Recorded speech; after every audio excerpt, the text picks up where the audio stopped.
اور شریعت کا یہ حکم بتا دیا کہ جب کوئی بڑا کسی کام کو کہے تو یہ اندازہ کر لو آیا کہ وہ حکم دے رہا ہے یا مشورہ دے رہا ہے، اور اگر وہ حکم دے رہا ہے تو اس کی بات ماننی چاہیے۔ مثلا باپ ہے، استاد ہے، شیخ ہے، کسی بات کا حکم دے رہے ہیں تو ان کی بات ماننی چاہیے۔ لیکن اگر مشورہ دے رہے ہیں تو مشورہ کے اندر دونوں راستے سامنے ہوتے ہیں، کھلے ہوئے ہیں۔ لیکن اگر مشورہ دے رہے ہیں تو پھر آپ کی مرضی، دونوں راستے آپ کے سامنے ہیں۔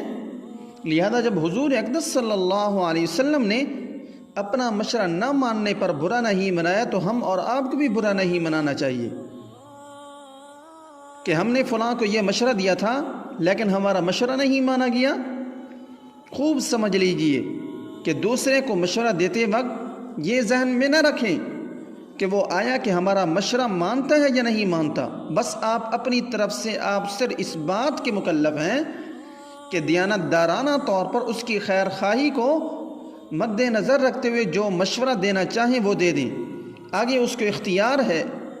اور آپ سے آخرت میں یہ سوال نہیں ہوگا کہ اس نے آپ کے مشورے پر عمل کیوں نہیں کیا۔ اللہ تعالیٰ نے آپ کو داروغہ نہیں بنایا ہے، آپ کا فرض ادا ہو گیا۔ اب اس کا کام ہے کہ وہ اس پر عمل کرے یا نہ کرے، چاہے وہ چھوٹا ہے یا بڑا ہے۔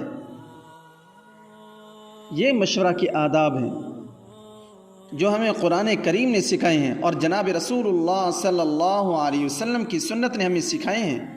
ان کو مد نظر رکھتے ہوئے جو مشورہ لیا جائے اور جو مشورہ دیا جائے تو اللہ تعالیٰ اس میں برکت عطا فرماتے ہیں۔ پھر اس مشورے سے کوئی فتنہ پیدا نہیں ہوتا، اس سے کوئی نچاکی، عداوت اور اختلافات پیدا نہیں ہوتے۔ لیکن جب ان احکام کو نظر انداز کر دیا جاتا ہے تو پھر لوگوں کے درمیان اس کی وجہ سے ناچاکیاں اور عداوتیں پیدا ہو جاتی ہیں۔ اللہ تعالیٰ ان احکام پر ہم سب کو عمل کرنے کی توفیق نصیب فرمائے۔ وما توفیقی الا باللہ علیہ توکلت و الیہ انیب۔